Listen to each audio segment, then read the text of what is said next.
ایک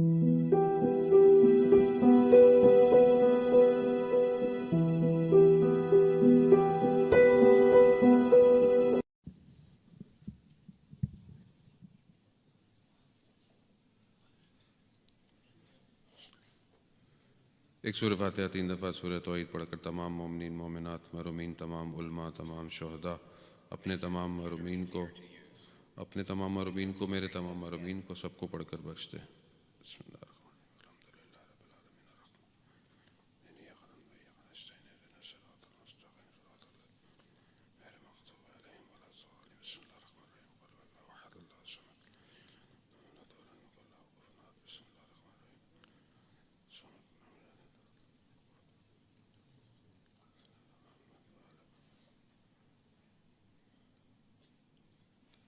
امام زمانہ کی سلامتی کے لیے ایک دفعہ صلوات پیش۔ اللہم صلی علی محمد وعلی محمد وعجل فرجہ۔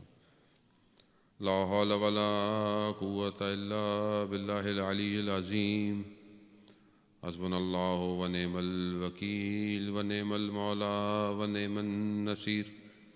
اعوذ باللہ من الشیطان الرجیم، بسم اللہ الرحمن الرحیم۔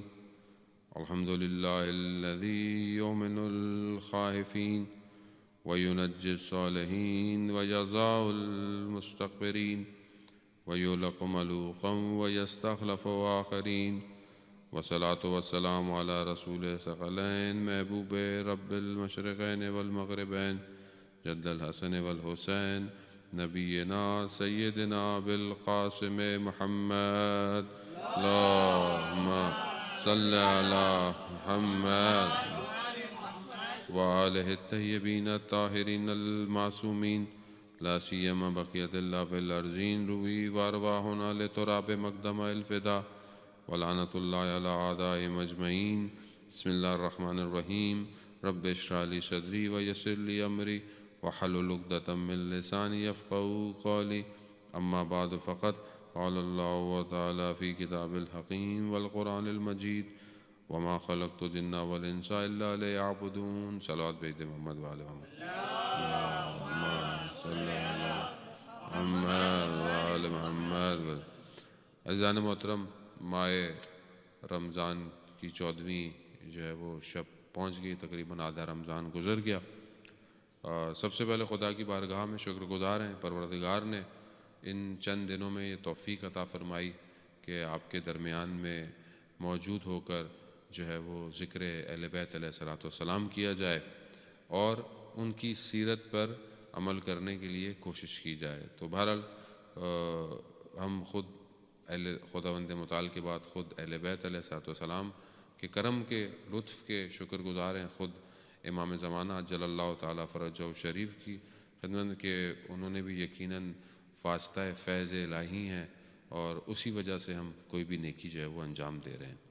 بہرحال انسان وسیلہ بنتا ہے اور ہر آدمی وسیلہ بنتا ہے اور ہم خود وسیلوں کے قائل ہیں، تو جو وسیلے بنتے ہیں ہمیں ان کا بھی شکریہ ادا کرنا چاہیے کہ بہت سارے لوگ وسیلہ بنے اس کار خیر میں، نیک میں، جس میں بہرحال شخص بھی ہیں، مینجمنٹ بھی ہے، تبلیغ جماعت بھی ہیں، انڈیویجولز بھی ہیں، لوگ بھی ہیں۔ تو بہرحال میں سب کا کہ جس نے بھی اپنا کردار ادا کیا اس مجلس کو، محفل کو برپا کرنے کے لیے، ان سب کا تہہ دل سے شکر گزار ہوں، جماعت کا خاص طور پہ اور یہاں کی جو جماعت ہے، پریزیڈنٹ صاحب کا خاص طور پہ انہوں نے بھی جو ہے وہ، اور خاص طور پہ علماء اکرام کا، مولانا عمران جعفری صاحب کا، اور علماء جہاں موجود رہے، ان کے فراغ دلی اور محبت کی وجہ سے خدا نے جو ہے یہ توفیق دی کہ آپ کے درمیان میں یہ ساری چیزیں بیان ہوں۔ بہرحال میں تو چلا جاؤں گا، باقی تو مولانا صاحب ہی ہیں، انشاءاللہ آپ جو ہے وہ ان سے فائدہ اٹھائیں، اور آپ عالم دین کی نعمت سے واقف نہیں ہیں یا ہوں گے انشاءاللہ، یہ ان سے پوچھیں گے جن کے پاس علماء موجود نہیں ہوتے ہیں۔ یہ بالکل ایسی ہے نعمت عزیزان محترم زندگی کی کہ آپ ایک سال کی اہمیت کا اس سے پوچھ سکتے ہیں کہ جس نے ایک سال پوری تیاری کی ہو اور جو ہے وہ اپنے فائنل ایئر میں اس کو مشکل ہو جائے، اور جو ہے وہ ایک ہفتہ آپ اس سے پوچھ سکتے ہیں کہ جو اپنے ایک ہفتے کے لیے ایڈیٹنگ اور پلاننگ کر رہا ہوتا ہے کوئی نیوز کو پرنٹ کرنے کے لیے، اور ایک مہینے کی اہمیت آپ اس سے پوچھ سکتے ہیں کہ جس کی جو ماں اپنے پیٹ میں 9 مہینے بچہ رکھے اور اس کا بچہ خدا نخواستہ دنیا سے چلا جائے، اس کے لیے ایک مہینہ کتنا امپورٹنٹ ہے۔ یا 1 منٹ کی قیمت آپ اس سے پوچھیں کہ جو 1 منٹ پہلے اپنی فلائٹ یا بس یا ٹرین مس کر دیتا ہے، اسے پتہ چلتا ہے کہ اس کے ساتھ، اور 1 سیکنڈ اور ملی سیکنڈ کا آپ اس ایتھلیٹ سے پوچھیں جو بالکل مائنر ایرر سے جو ہے وہ اولمپک میں پیچھے رہ جاتا ہے۔ تو کیونکہ ہم اگر زندگیوں میں اپنی زندگیوں میں دیکھیں تو ہم اپنی زندگی میں کوئی چیز مس نہ کریں۔ تو بہرحال علماء کرام کا ہونا واقعی باعث رحمت ہوتا ہے، اور اس قیمت کو ہم خود ایکٹیویٹ ہوں، چیزیں سیکھیں اور اپنی سوسائٹی کو آگے لے کے جائیں، اسی دعا کے ساتھ کہ پروردگار یقیناً جو ہے وہ ہمارا حامی اور ناصر ہے، اور اللہ تعالیٰ آپ کی اس جماعت کو اس طرح آباد اور شاد رکھے، اور اسی طرح آپ جو ہے وہ اچھے مجالس پروگرام کرتے رہیں، آنے والی نسل جو ہے وہ خود امام زمانہ کا سرباز بنے۔ پہلے بھی میں نے بولا کہ یہ سرمایہ ہے آپ کی آنے والے وقت کا، آپ کو اسی کے اوپر کنسنٹریٹ کرنا ہے، آپ کو اسی کے اوپر توجہ دینی ہے، اسی کے لیے پروگرام کریں، اسی کے لیے چیزوں کریں تاکہ ان کا انٹرسٹ دین کی طرف رہے۔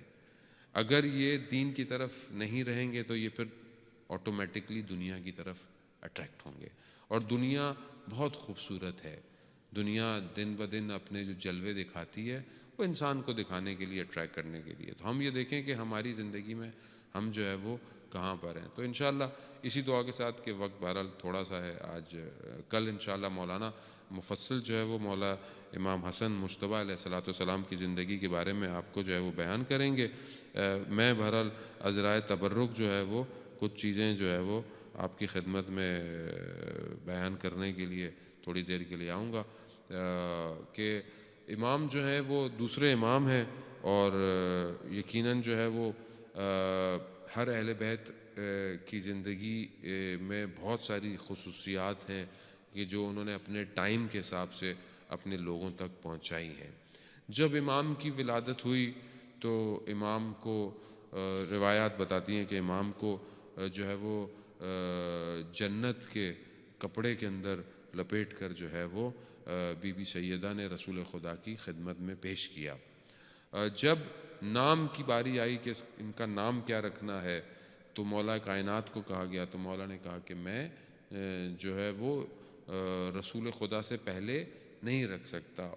جب رسول خدا کی خدمت میں پیش کیا گیا کہ آپ ان کا نام رکھیں تو انہوں نے کہا کہ میں خدا سے پہلے اس کا نام نہیں رکھ سکتا۔ تو ایسے میں پھر حضرت جبرائیل جو ہیں وہ آئے اور انہوں نے کہا کہ اے محمد صلی اللہ علیہ وسلم، ہم نے آپ کو اور علی کو جیسے موسیٰ اور ہارون کو، بس فرق یہ ہے کہ نبی بعد میں نہیں آئیں گے۔ مختلف روایتیں، بعض میں یہ جملے ہیں بعض میں جملے نہیں ہیں، میں آپ کو خلاصہ سا بیان کر رہا ہوں کیونکہ ماہ رمضان میں احتیاط جو ہے وہ بہت ضروری ہے۔ حدیث بیان کرتے ہوئے کہا کہ جو نسبت موسیٰ کی ہارون سے تھی وہی نسبت آپ کی اور علی سے ہے، تو جو ہارون کے بیٹے کا نام تھا وہی آپ اپنے بیٹے کا نام رکھیں۔ تو انہوں نے کہا کہ ہارون کے بیٹے کا نام کیا تھا؟ تو انہوں نے کہا کہ ان کے بیٹے کا نام شبر تھا۔ تو کہا کہ وہ تو دوسری زبان میں تھا، ہم عربک ہیں تو ہم عربی زبان میں کیا ہوگا؟ تو پھر حضرت جبرائیل نے کہا کہ ان کا نام حسن ہوگا۔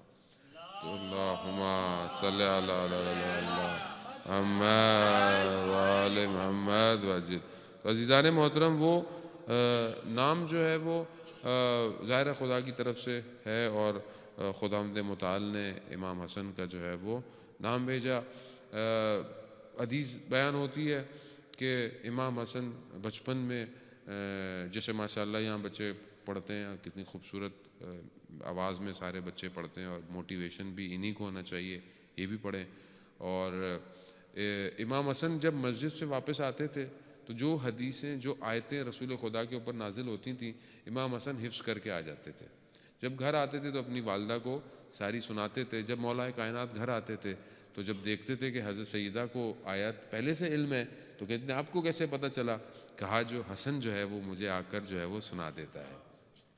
تو یہاں پر کتنے اچھے 2 پوائنٹس ہمارے ذہن میں ملتے ہیں. ایک، بچے کو مسجد میں جانا کتنا ضروری ہے. بچہ مسجد میں جائے، بچہ مجلس میں آئے، بچہ مدرسے جائے، یہ بہت چیزیں امپورٹنٹ ہیں تاکہ یہ چیزیں سیکھ سکے. اور پھر کوشش کرے کہ جتنا بائی ہارٹ انسان کر سکتا ہے شوق سے اشتیاق سے چیزوں کو حفظ کرے. اور گھر میں دیکھیں کہ گھر میں جا کر جو بھی چیز سیکھتا ہے یہ ہمیں بچے کو موٹیویٹ کرنا چاہیے کہ جو ہم سیکھتے ہیں ہمیں اپنے بچوں سے پوچھنا چاہیے. یہ امام کی زندگی سے ہمیں ایک جو پوائنٹ ملتا ہے کہ ہمارے بچے جو باہر سیکھ کر آئیں، چاہے اسکول سیکھ کر آئیں، چاہے اسپورٹس میں سیکھ کر آئیں یا کہیں بھی، ہمیں ان کو موٹیویشن دینی چاہیے. کیوں؟ ہم ان سے پوچھیں کہ بیٹا کیا سیکھا آپ، کیا سیکھا. اور اس سے فائدہ کیا ہوگا؟ اگر خدا نخواستہ کوئی غلط چیز ہوگی تو ہم اس کی اصلاح کر سکتے ہیں، ہم اس کو صحیح کر سکتے ہیں، ہم اس کو سمجھا سکتے ہیں یہ چیز ایسے نہیں ہے ایسے. اگر آپ کچھ بھی نہیں پوچھے اور پتہ نہیں وہ کیا کیا سوچ کر آئے، ہو سکتا ہے کوئی چیز صحیح ہو مگر اس کو کسی غلط طریقے سے دیکھ کر آئے، یا دن میں کچھ اس نے دیکھا ہو اس کو وہ، تو اگر ہمارا اور اس کا یہ دروازہ کھلا رہے گا، یہ دوستی کھلی رہے گی، تو وہ ہر چیز آنے کرنے سے پہلے ہم سے پوچھے گا اور بات کرے گا. لیکن ہم لوگ بعضوں کا جیسے کچھ بچہ بتا دے تو اس کو ڈانٹ کے بھگا دیتے ہیں کہ وہ ساری زندگی جو ہے وہ نہیں آتا. وہ بعض جگہوں میں تو لوگ مسجد میں بچوں کو ہی بھگا دیتے ہیں، چپ رہو، یہ کرو وہ کرو. یہ بچے ایسے بھاگتے ہیں مسجد سے کہ ساری زندگی پھر آتے ہی نہیں ہے مسجد میں. تو ایسا نہیں ہے، بچے ہیں بہرحال. آپ وہ بہت مشہور واقعات ہیں، صدر اسلام کے بچے گریا کرتے، بچے روتے تھے مسجد نبوی میں، اور رسول خدا نے اپنی نمازوں کو کم کر دیا یا جلدی پڑھ دیا. کیوں؟ کیونکہ بچے رو رہے ہیں، ان کو تکلیف نہ ہو. نہ کہ بچوں کو بھگا دیں، بولے مسجد سے باہر چلے جائیں یا پروگرام سے. نہ، بچے ہیں، دیکھیں بچے ہیں. بعض اوقات ہم بچوں کو کہتے ہیں ان کی سمجھ میں نہیں آتی، 100 دفعہ ایسے کہہ دیا مولانا ان کی سمجھ میں نہیں آتی. بچہ ہے، اگر اس کی سمجھ میں آ جائے تو یہ بچہ تھوڑی رہے گا، بڑا ہو جائے گا. آپ اس کو تھوڑا بچہ بھی تو رہنے دیں، بچہ صفت رہنے دیں، اور بلکہ کوشش کریں کہ اپنے اندر بچوں کی صفت کو زندہ رکھیں. کیونکہ بچپنا جب تک رہتا ہے انسان بڑا اچھا رہتا ہے. صلوات بھیج دے محمد وعلے محمد. اللہم صلی علی محمد وعلے. اب یہ بہت ضروری ہے. بعض اوقات بہت سارے پیرنٹس یہ کہتے ہیں کہ مولانا صاحب 100 دفعہ 10 دفعہ کہہ دیا، اب تھک گئے، مانتا نہیں ہے، یہ نہیں کرتا ہے، وہ نہیں کرتا ہے. تو خوب بہت ساری چیزیں ہم بھی تو بھول جاتے ہیں زندگی میں. ہمیں تو خدا کچھ نہیں کہتا، تو ہمیں بھی چاہیے کہ میں تو عزیزان محترم بچوں سے خدا کو انسان پہچانتا ہے. بچوں کی حرکتوں سے انسان خدا تک جلدی پہنچ جاتا ہے. کہ جب انسان دیکھتا ہے اس کو کتنی دفعہ سمجھایا پھر بھی یہ وہی کرتا ہے، تو آپ کیوں اس کو کچھ کہتے ہیں؟ اور مجھے خدا نے کتنی دفعہ کہا ہے کہ یہ نہیں کرو وہ نہیں کرو، مگر پھر وہی کر رہا ہوں، پھر وہی کر رہا ہوں، مگر وہ مجھے کچھ نہیں کہتا. تو جب وہ درگزر کر رہا ہے تو مجھے بھی اس کی غلطیوں کو تربیت کرنی ہے. 7 سال پہلے اور 7 سال دوسرے جو ہیں بچے کے، وہ اس کی شدید تربیت کے ہیں. یعنی وہ 7 سال میں وہ جو سیکھے گا وہ اسٹرانگ ہو جائے گا. تو انہی میں آپ گھر کے اندر ماحول، ایجوکیشن، پڑھائی، حجاب، اسلام، آپ کی ڈسکشنز بچوں سے بہت امپورٹنٹ ہے. حضرت سیدہ روایات بتاتی ہیں کہ امام حسن سے کھیلتی تھیں، کھیل رہی ہیں، ان کے ساتھ کھیل رہی ہیں، چیزیں کر رہی ہیں اور ان کو دعائیں دے رہی ہیں، بہت ساری چیزیں کہ اپنے بابا کی طرح ہونا، یہ ہونا. ہم اپنے بچوں کے ساتھ کتنا کھیلتے ہیں؟ ہمارے پاس ٹائم ہی نہیں ہے. ہم اپنے بچوں کے ساتھ، یہ بہت زیادہ امپورٹنٹ ہے کہ آپ بچے کے ساتھ بات کتنی دیر کر رہے ہیں. بچہ ہم سے بات کرتا ہے کہ نہیں کرتا؟ بچہ یوں آیا ہمیں دیکھتا ہے، لو آ گئے، یوں آ گئے، اس کے بعد اپنا آئی پیڈ ہوتا ہے، وہ اپنا لے کے بندہ بیٹھا ہوا ہے، ہمیں بھی کوئی فکر نہیں، جو کر رہا ہے کرنے دو. یہ زندگی نہیں ہے عزیزان محترم، یہ لائف سٹائل اسلامک نہیں ہے. آپ بچے سے بات کریں، کھانے کے کم از کم دن میں ایک کھانا بچوں کے ساتھ بیٹھ کے کھائیں. کوشش کریں، اگر آپ کو مشکل نہیں ہے ساری چیزوں کی تو ایک ٹائم بیٹھیں بچے کے ساتھ، کھانا کھائیں، بات کریں، ڈسکشنز کریں، اپنی پرانی باتیں، اپنے بزرگوں کی باتیں ان تک منتقل کریں. ورنہ آپ کی اپنی ہسٹری فیملی کی غائب ہو جائے گی، سٹوریاں ختم ہو جائیں گی. بزرگ ہوتے تھے سٹوریاں سناتے تھے. ہمارے ایک چچا خدا ان کو جو ہے وہ غریق رحمت کرے، محروم ہو گئے. ہم جب بھی جاتے تھے گاؤں تو آپ یقین کریں صبح صبح اٹھتے تھے، اور گاؤں تھا ظاہر، اس میں کچھ کچے کمرے بھی تھے جو مٹی سے مڈ سے بنے ہوئے، اس میں صبح صبح وہ سردیوں میں آگ لگا کر لکڑیوں سے بیٹھے. اور جب بھی میں ان کے پاس فجر کی نماز کے بعد جاتا تھا، وہ پوری سٹوریاں سناتے تھے پوری فیملی کی، اور کتنا مزہ آتا. میں آج تک اس کو مس کرتا ہوں کہ ہے ہی نہیں کوئی اسٹوریاں وہ باتیں بتانے والا، اسی کے اندر اہل بیت کا ذکر کرنا، اسی میں گریا کرنا، اسی میں ساری چیزیں کرنا. خوب یہ چیزیں بہت امپورٹنٹ ہیں. گرینڈ پیرنٹس، بچوں کو اٹھنا بیٹھنا. خود شخص کہتا ہے کہ میں رسول خدا کی خدمت میں پہنچا تو میں نے دیکھا کہ مجھے حاجت تھی، مجھے کچھ چاہیے تھا، رسول خدا نے میں نے دیکھا رسول خدا نے ایک کپڑا باندھا ہوا ہے. تو میں نے کہا ایک عجیب طریقے سے میں نے کہا یہ کیا ہے؟ تو دیکھا اس میں امام حسن اور امام حسین تھے. یعنی اپنے آپ کو اٹیچ کیا. کتنی روایات باقی ملتی ہیں. راوی کہتا ہے کہ میں نے دیکھا کہ جو ہے وہ امام حسن کو کندھوں میں لے کر جا رہے ہیں، یا امام حسین کو کندھوں میں بٹھایا ہوا ہے اور امام حسن کی انگلی پکڑ کر جا رہے ہیں. کیا دکھانا چاہ رہے ہیں؟ یقیناً یہ تو یار وہ امام ہے، میرے فرزند ہیں، یہ ساری چیزیں، لیکن بچوں سے محبت دکھا رہے ہیں رسول خدا کہ بچوں سے محبت کتنی کرنی ہے. ہم اٹھاتے ہیں اپنے بچوں کو کندھوں پہ، ہم بچوں کو کندھوں میں اٹھائیں گے، کھیلیں گے ان کے ساتھ. مولانا یہ تو عجیب سا دور ہے، اٹس ویری ماڈرن دور، یہ جو ماڈرنائزیشن ہے ابھی اس میں بچہ گود میں بٹھائیں گے، کھلائیں گے. How what people think. رسول خدا سب سے بہترین ہستی کائنات کی اور بہترین دنیا کے وہ فرزند جن کو وہ اپنے کندھوں میں اٹھا کے لے کے جا رہے ہیں. دیکھنے والے کہتے تھے کہ سوار کو دیکھو اور سواری کو دیکھو. تو عزیزان محترم، جب رسول خدا ہی کر سکتے ہیں تو ہم کیوں نہیں کر سکتے؟ ہمارے ایک استاد تھے، ہم ایک دفعہ ہماری کانفرنس ہوتی تھی، لیکچر ہوتے تھے پورے دن کے، تو درمیان میں 2 گھنٹے گیپ ہوتا تھا نماز کا، کھانے کا. وہ اس میں گھر جاتے تھے، واپس آ کر کہتے تھے کہ آپ کو پتہ ہے میں گھر گیا 1 گھنٹہ میں نے اپنے بچے کے ساتھ کھیلا ہے، پورا اس 2 گھنٹے میں کھیلا ہے، اور پھر میں نماز اور کھانا، اور پھر میں واپس آ گیا ہوں. کیوں؟ کہا کہ اٹس ویری امپورٹنٹ، یہ ایسٹ ہے، یہ پروڈکٹ ہے فیوچر کی. اگر اس پہ انویسٹمنٹ نہیں کی تو اس کو ہم لاسٹ کر جائیں گے. تو اگر یہ آپ کے قریب نہیں ہے تو پھر یہ کسی اور کے قریب ہے، یہ یاد رکھیے گا. تو یہ بہت ضروری ہے کہ اہل بیت کی زندگی کے اندر کتنے کمپٹیشن.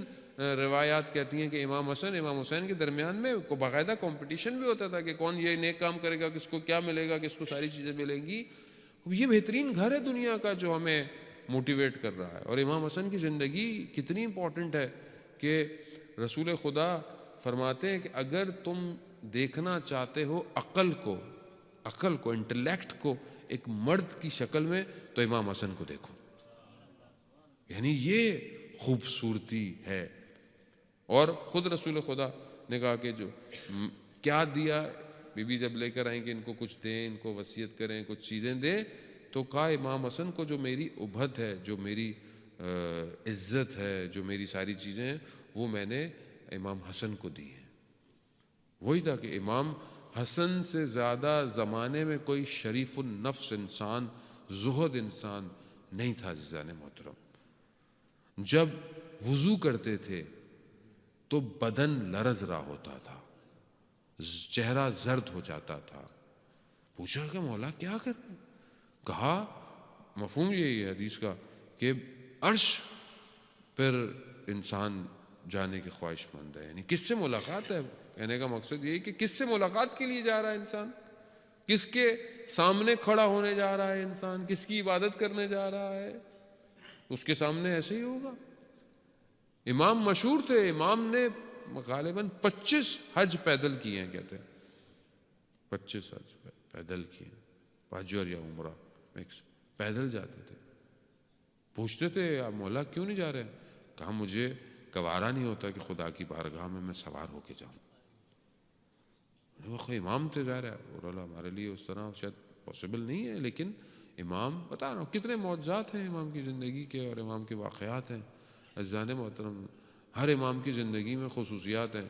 امام حسن علیہ الصلوۃ والسلام کی زندگی کی ایک خصوصیات کیا ہے کہ جب بھی کوئی آیا ہے امام کے دسترخوان سے خالی نہیں گیا. اور یہیں پر بہرحال میں کیونکہ امام کی ولادت کے ایام بھی ہیں اور اسی دسترخوان سے جو امام کا ہے، امام کو کریم اہل بیت کہا جاتا ہے. کریم اہل بیت تھے. دسترخوان ہر وقت جو ہے وہ کھلا ہوا ہے. امام جا رہے ہیں اور امام نے دیکھا کہ رستے میں کچھ مزدور بیٹھے ہوئے اور سوکھی روٹیاں کھا رہے ہیں. امام کو دعوت دی، آئے اور امام نے ان کے ساتھ بیٹھ گئے اور کھانا اتنا ہوا کہ سب نے پیٹ بھر کے کھایا. پھر امام نے ان کو دعوت دی اپنے گھر کے اندر, اپنے دسترخوان کی دعوت دی. خوب یہ سنت ہے, یہ سیرت امام ہے دسترخوان امام حسن. اور اسی کو جو ہے وہ بڑے بہترین انداز سے جو ہے وہ ماہ رمضان کے اندر پاکستان کراچی میں ایک این جی او ہے JDC کہ جو ہر سال رمضان میں سحری کرواتی ہے اور امام حسن کے نام سے سحری کراتی ہے. امام حسن اور آلموسٹ تقریباً ابھی ہر روز ڈیلی 12 to 14,000 پیپل سحری کر رہے ہیں. اور نارمل کھانا نہیں ہے, بیسٹ کھانا ہے. کیوں؟ کیونکہ امام حسن کے نام سے کھانا دیا جا رہا ہے. یہ نہیں کہ نارمل کھانا, بیسٹ کھانا دیا جا رہا ہے. اور 750 والنٹیئرز ہیں جو کام کر رہے ہیں. تو بہرحال خراج تحسین ہے یہ سارے جوان, اور خدا ان سب کی توفیقات میں اضافہ کرے. اور وہ لوگ جو ان کی سپورٹ کر رہے ہیں, پوری دنیا سے لوگ ان کو جو ہے وہ ڈونیشن بھیجتے ہیں کہ اپنی طرف سے کوئی نہ کوئی حصہ ہم شامل کریں. اور صرف شیعہ نہیں ہے عزیزان محترم, سنی, شیعہ, حتیٰ کرسچنز, حتیٰ ہندو, دوسرے ریلیجن کے لوگ بھی اس میں شامل ہوتے ہیں اور آ رہے ہیں اور اس دسترخوان امام حسن سے جو ہے وہ فیضیاب ہو رہے ہیں. تو یہ وہ روشیں ہیں, وہ چیزیں ہیں, وہ سٹیپ ہیں. میں کمنٹ پڑھ رہا تھا کسی نے لکھا ہوا تھا کہ مجھے شیعوں سے بڑی نفرت تھی مگر میں مسلسل روز اس دسترخوان کو جب سے دیکھ رہا ہوں مجھے شیعوں سے محبت ہو گئی ہے. یعنی ایک, اور یہ کہاں سے؟ وہ شامی شخص جو امام کی خدمت میں آیا اور امام کو اس نے برا بھلا کہا, امام کو اس نے جو ہے وہ غلط چیزوں سے پکارا. امام سنتے رہے, امام نے کچھ نہیں کہا. پھر امام نے اس کو کہا کہ تمہیں شاید کوئی غلط فہمی ہوئی ہے اور تم مسافر لگتے ہو, تو تمہیں اگر جگہ چاہیے تو میں جگہ دیتا ہوں, تمہیں لباس چاہیے تو لباس, تمہیں بھوک ہے تو کھانا, تم آؤ گھر پہ آؤ, ہمارا گھر وسیع ہے. اس طرح امام نے جب اسے اتنی چیزیں بولی تو وہ گریہ کرنے لگ گیا اور کہنے لگا کہ آپ ہی حقیقی خدا کے نمائندے ہیں. یعنی اخلاق سے اپنے امام نے جو ہے وہ ان کو اٹریکٹ کیا. ہماری زندگی میں عزیزان محترم ہم کتنا اخلاق اور کتنا ہم انشاءاللہ کہ آپ کے یہاں سب کے یہاں دسترخوان یہاں پہ بھی ہے ہوگا, یعنی ہم وہ چیزیں جو نعمتیں اللہ نے ہمیں دی ہیں ہم اس کو لوگوں میں تقسیم کر کے لوگوں کے دلوں میں محبت پیدا کر سکتے ہیں. اور یہ اتنا مشکل کام نہیں ہے عزیزان محترم. اہل بیت کے ماننے والے ہیں, ہمیں ان ساری چیزوں کو جو ہے وہ دینا چاہیے. امام کی زندگی میں ہم دیکھیں تو امام کی زندگی میں امام چھوٹے ہیں, رسول خدا کی وفات ہو گئی, اس کے بعد پھر تقریباً 37 ایئرز کے تھے کہ جب بابا شہید ہو گئے, اور امام کی اپنی خلافت کچھ عرصے رہی اور پھر وہ صلح امام حسن کے نام سے مشہور, اور پھر اس کے بعد جو ہے وہ امام 10 سال تک جو ہے وہ مدینہ میں زندگی گزاری ہے. لیکن بہرحال امام کی شخصیتیں, امام کی عزت اتنی تھی کہ ہر شخص, ہر دوسرے لوگ بھی وہ یہی کہتے تھے کہ اس دور میں اگر کوئی سب سے زیادہ باعزت ہے, سب سے زیادہ زاہد ہے, سب سے زیادہ عبادت کرنے والا ہے تو وہ حسن ابن علی ہے. اب یہ ہمارے لیے ایک سوال ہے, ہمارے لیے ایک کوشچن بھی ہے کہ ہم اپنے دور میں جب رہ رہے ہیں, ہم امام حسن کے ماننے والے ہیں, ہم امام علی کے ماننے والے ہیں, کیا ہماری شخصیت کے اندر, پرسنالٹی کے اندر یہ ان چیزوں میں سے کتنی چیزیں ریفلیکٹ ہو رہی ہیں؟ میں یہ نہیں کہتا کہ ہم ساری چیزوں کو ایک دم کریں, ہماری پرسنالٹی میں کتنی اہل بیت کی سیرتیں ریفلیکٹ کرتی ہیں کہ کوئی یہ دیکھ کے بولے ہاں یہ اپنے امام کا ماننے والا ہے, اس کا دسترخوان بہت اچھا ہے, یہ امام کا ماننے والا ہے, یہ بہت پیشنس کرتا ہے, یہ امام کا ماننے والا ہے, یہ درگزر کرتا ہے, یہ امام کا ماننے والا ہے, یہ چھپ کر جو ہے وہ لوگوں کی ہیلپ کرتا ہے. یہ ساری چیزیں عزیزان محترم بیان کرنے کا مقصد اس لیے ہے کہ ہم ان چیزوں کو اپنی زندگی میں ایکٹیویٹ کریں اور پریکٹیکلی جو ہے وہ ہم ان ساری چیزوں کو شامل کریں. بہرحال ہماری کوشش تھی کہ بہرحال میں چھوٹا سا طالب علم ہوں, ٹوٹے پھوٹے میرے لفظ تھے جو بہرحال میں نے اپنے اساتذہ سے سیکھا, جو ان سے سیکھتا ہوں, کوشش کی کہ اس کا ترجمہ میں آپ کی خدمت میں پیش کرتا رہوں. اور اگر کوئی ایک لفظ بھی کسی کو اچھا لگا ہو تو دعا دیجیے گا، اور اگر کوئی بات میری بری لگی ان چند دنوں میں تو میں معذرت چاہتا ہوں. میرا قطعاً مقصد کسی کا دل دکھانا یا کسی کو تکلیف دینا نہیں تھا، لیکن ہو سکتا ہے انسان ہے، انسان سے غلطی جو ہے وہ ہو جاتی ہے. تو اپنے آپ فراغ دلی کا مظاہرہ کیجیے گا اور ہمارے حق میں دعا کیجیے گا، کیونکہ بہرحال جو ہے وہ ایام جشن ہے، تو میں مصائب آج نہیں پڑھوں گا انشاءاللہ. بہتر امام کی سیرت پر کل مولانا صاحب زیادہ روشنی ڈالیں گے، جشن ہوگا. یقیناً میں بھی آپ لوگوں کو دعا میں یاد رکھوں گا. آپ بھی مجھے ماہ رمضان کی دعا میں مت بھولیے گا، اور جہاں بھی مجھے زیارات کی توفیق ہوئی آنے والے مہینوں کے اندر تو میں آپ سب کی طرف سے نائب زیارہ بھی ہوں گا، اور آپ سب کا سلام بھی اہل بیت کی جس سرزمین پہ گیا وہاں دے دوں گا. ایک دفعہ پھر آپ سب کا بہت شکریہ کہ آپ لوگ آتے رہے، سنتے رہے، تحمل کیا، برداشت کیا، اور مجھے یہ اپرچونٹی دی کہ میں ان ساری باتوں کو آپ کی خدمت میں پیش کر دوں. ایک دفعہ میں دوبارہ سب کا، جماعت کا، ہر ایک شخص کا، انڈیویجول کا، جس نے بھی جو ہے وہ شاید سب کا نام لینا پاسبل نہ ہو، لیکن یہ کہ ہر شخص نے، بہت لوگ گمنام بھی ہیں، انہوں نے کہا ہمارا نام مت لیجیے گا آپ، تو گمنام لوگوں نے بھی بہت میری ہیلپ کی یہاں پہ. مجھے جو ہے وہ واقعاً ایک خدا کے مہینے میں جہاں خدا جو ہے وہ میزبانی کر رہا ہے، وہاں پر بہترین میزبان بن کے لوگوں نے جو ہے وہ میزبانی کی ہے.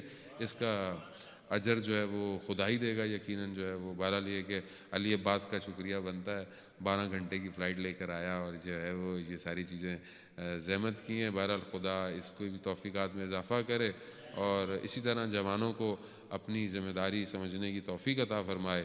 اور ہماری دعا ایک ہی دعا ہونی چاہیے عزیزان محترم، روزہ کھولتے وقت، افطار کے وقت، ہر وقت پہلی دعا کہ پروردگار جلد سے جلد امام زمانہ کا ظہور فرما، ہمیں ان کے ناصروں، ان کے مددگاروں میں شمار فرما. جو بھی ہم نے سنا ہے، کہا ہے، ہمیں اس پر عمل کرنے کی اور اس پر چلنے کی توفیق عطا فرما. پروردگار جو لوگ مریض ہیں، بہت سارے لوگوں نے کہا ہے، پروردگار ان سب کو شفاء کاملہ اور عاجلہ عطا فرما. کچھ لوگ پریشان ہیں، مختلف پریشان ہیں، کوئی گھریلو پریشانیوں میں ہے، کچھ فیملی میں ہے، کچھ بیماری میں ہے، کچھ قرضوں میں تباہ ہوا ہے، کچھ اپنے کاموں کی وجہ سے پریشان ہے. بہت سارے لوگوں نے کہا ہے پروردگار اس ماہ رمضان کے صدقے میں، رحمتوں کے مہینے کے صدقے میں ان سب پر رحمت نازل فرما، ان کی ساری خواہشات کو جلد سے جلد پورا فرما. جو مقروض ہیں ان کے قرضوں کو غیب سے ادا فر، جو اسیر ہیں، بے گناہ اسیر ہیں، خاص طور پر پروردگار ان سب کو جلد سے جلد رہائی عطا فرما. مسلمان جہاں جہاں جن ممالک میں مشکلات کے اندر ہیں، پریشانیوں کے اندر ہیں، پروردگار اس رمضان کے مہینے کے صدقے میں ان سب پر آسانی فرما. اور ہمیں اہل بیت کا ذکر کرنے کی اور ان مجالس قرآن، محفل اور جشن کی جو ہے وہ توفیق عطا فرما. ہمیں اس طرح عزاداری کو قائم اور دائم رکھنے کی توفیق عطا فرما. ہم سب کو حج، عمرہ اور زیارات کی توفیق عطا فرما. پروردگار ہماری کمیونٹی کو آپس میں محبت، اتفاق کے ساتھ رہنے کی توفیق عطا فرما. اور جو بھی اپنا اس میں حصہ ڈال رہا ہے، جماعت ہے، شخص ہے، کام ہے، جتنے بھی انڈیویجولز ہیں، جو بھی کام کر رہا ہے، پروردگار ان سب کو اس ماہ رمضان کے صدقے میں ان کے تمام گناہوں کو بخش دے. پروردگار ان کو اپنی بارگاہ میں بہترین جگہ عطا فرما. پروردگار ہمیں آخرت میں اہل بیت کے ساتھ محشور فرما. ہمارے مرحومین کی قبروں کو اہل بیت کے نور سے منور فرما، ان سب کی بھی بخشش فرما. پروردگار ہمارے گھروں کو قرآن کی تلاوت سے منور فرما. ہمیں کوئی غم نہ دے سوائے غم حسین کے. اللہم ارزقنا زیارت الحسین فی الدنیا و شفاعتہ فی الآخرہ. صلوات بر محمد و آل محمد.